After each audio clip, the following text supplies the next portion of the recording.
भगवान श्री कृष्ण के निधन के बाद द्वारका का क्या हुआ? भगवान श्री कृष्ण का जीवन केवल उनकी बाल लीलाओं और महाभारत तक ही सीमित नहीं था। उनके देहत्याग के बाद भी कई महत्वपूर्ण घटनाएं घटीं, जिनमें से सबसे प्रमुख थी द्वारका नगरी का अंत।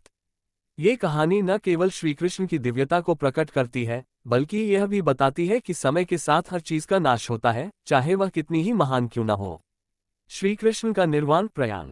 महाभारत युद्ध के बाद जब श्री कृष्ण ने धर्म की स्थापना कर दी, तो यदुवंशियों के बीच धीरे धीरे अहंकार और कलह बढ़ने लगी।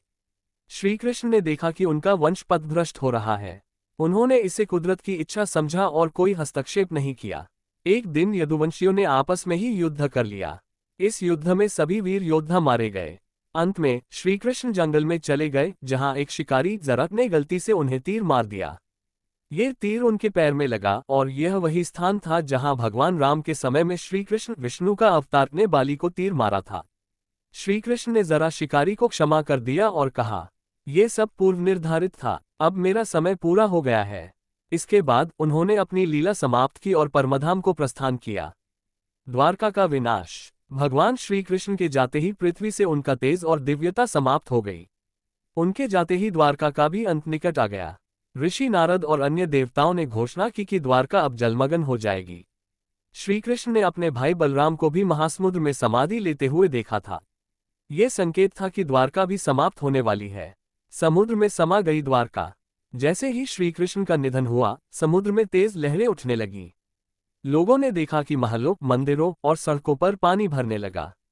धीरे धीरे पूरी द्वारका नगरी समुद्र में समा गई। महाभारत में यह वर्णित है कि द्वारका 7 दिनों में पूरी तरह जलमग्न हो गई।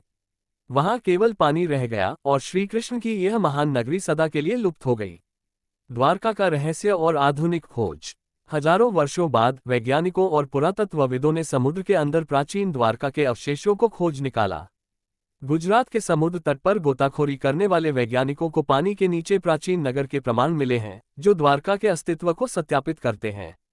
इस कथा से क्या सीख मिलती है कि अहंकार और अधर्म के कारण सबसे शक्तिशाली वंश भी नष्ट हो सकता है। भगवान का हर अवतार केवल धर्म की स्थापना के लिए होता है, न कि हमेशा के लिए रहने के लिए। प्रकृति का नियम है कि जो जन्मा है उसका अंत भी निश्चित है, चाहे वह एक सामान्य व्यक्ति हो, एक राजवंश हो या एक महान नगरी। आज भी द्वारका नगरी श्री कृष्ण के दिव्य राज्य के रूप में पूजी जाती है और उनकी लीलाएं अनंत काल तक लोगों को प्रेरित करती रहेंगी।